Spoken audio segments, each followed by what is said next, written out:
Bonjour, bienvenue sur la chaîne YouTube des mots dans ma vie.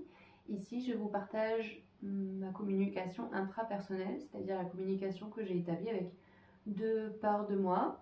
Une part de moi protectrice qui a la forme de cette peluche-là et une part qui représente l'enfant intérieur, qui est une peluche que j'ai égarée il y a peu, mais que je vais probablement racheter, qui aura donc une autre forme que la version antérieure.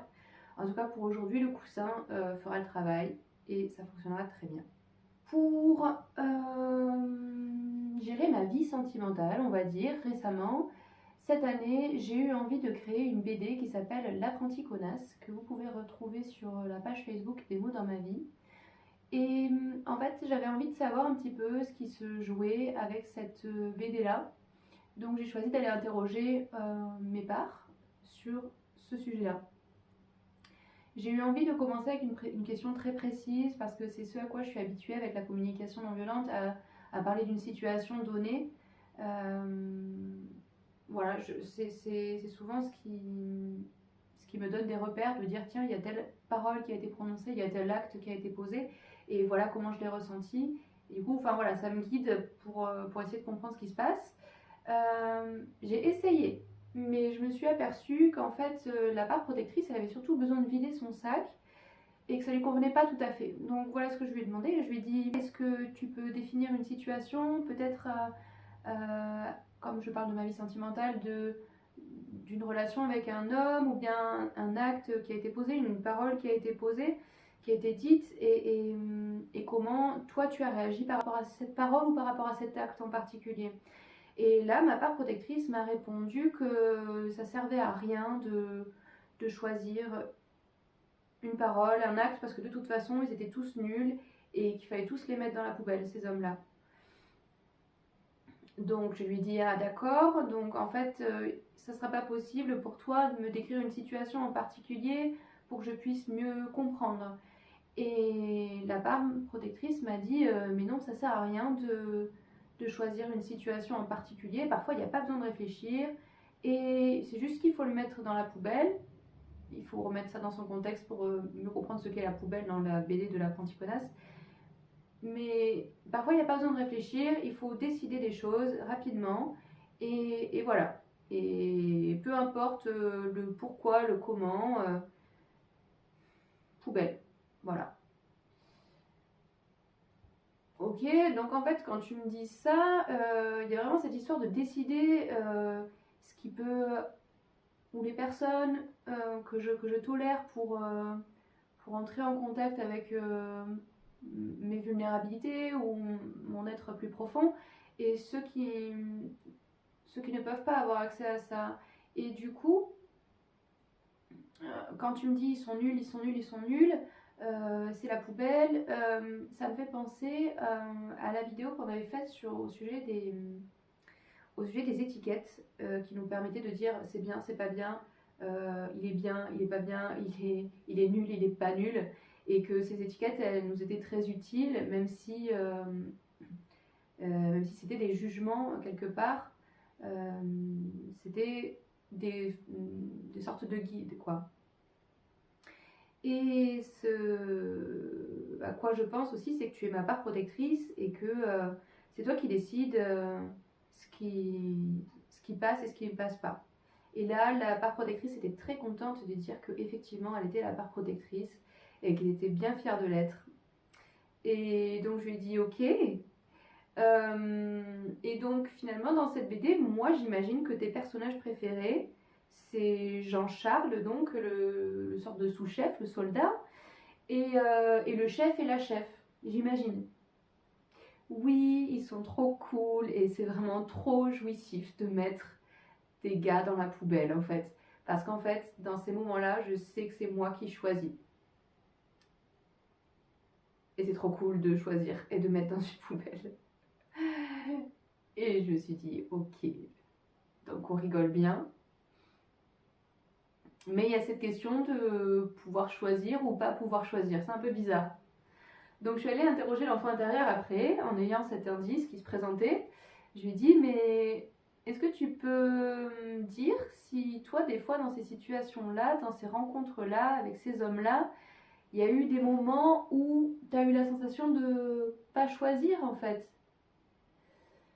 Et là, l'enfant intérieur commençait à se sentir un petit peu mal. Il m'a dit que ça lui arrivait dans ces moments-là de se sentir nul et de pas pouvoir fixer des limites.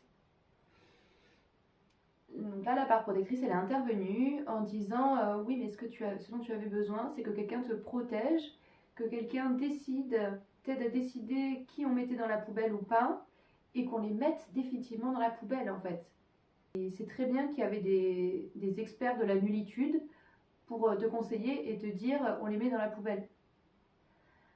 Donc là, je me suis dit ok, donc si je comprends bien, il est question de savoir si c'est moi qui suis nulle ou si c'est eux qui sont nuls.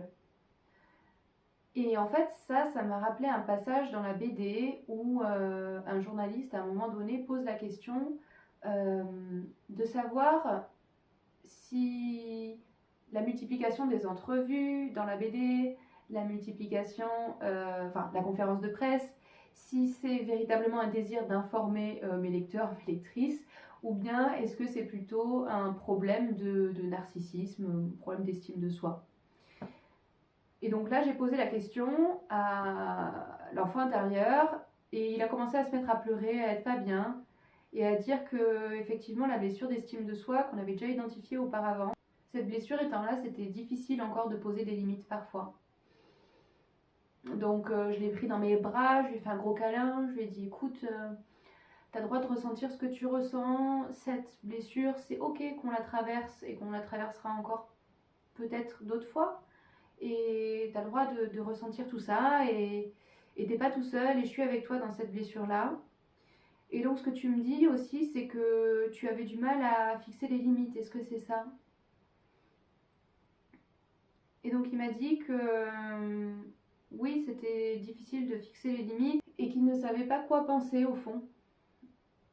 Parfois face à certaines situations, qu'il se sentait seul et qu'il ne savait pas quoi penser. Donc, mon enfant intérieur m'a dit qu'avec cette blessure-là d'estime de soi, effectivement, dans certaines situations, il se sentait démuni et qu'il ne savait pas fixer les limites. Donc, je me suis aperçue qu'en fait, cette BD-là, avec tout ce que me disait l'écureuil sur t'avais besoin de clarté, t'avais besoin de décider et tout.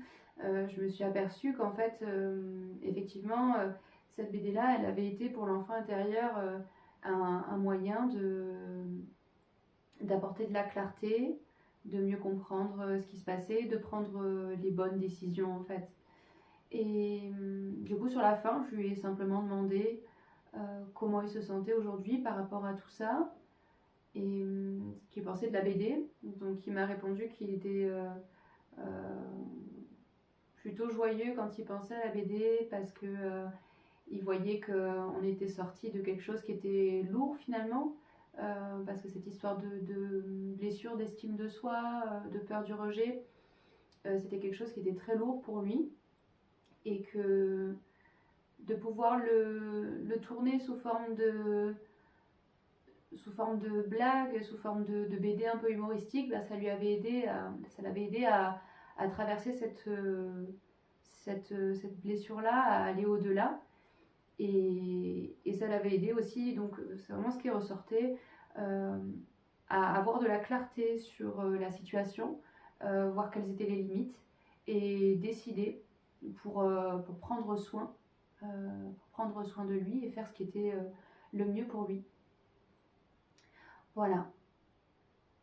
Et donc à la fin, on est restés tous les trois sur une forme de célébration, d'avoir traversé tout ça ensemble et d'avoir construit tout ça ensemble aussi.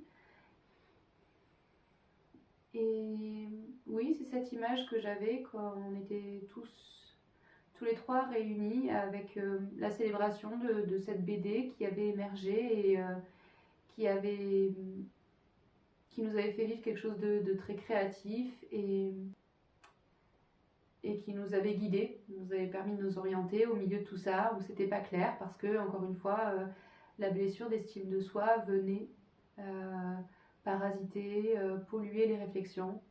Et voilà, donc on est resté là-dessus sur quelque chose de l'ordre de la célébration, de se réjouir d'avoir créé cette BD ensemble. Et voilà, et on va se quitter là-dessus, sur le fait que ben, c'est vraiment chouette quand, en tout cas moi, quand je peux me réjouir avec des parts de moi de créer des possibles à travers des histoires ou à travers des créations, on va dire, de manière plus générale. Bonne journée à vous et puis à bientôt, peut-être pour une prochaine vidéo. Au revoir!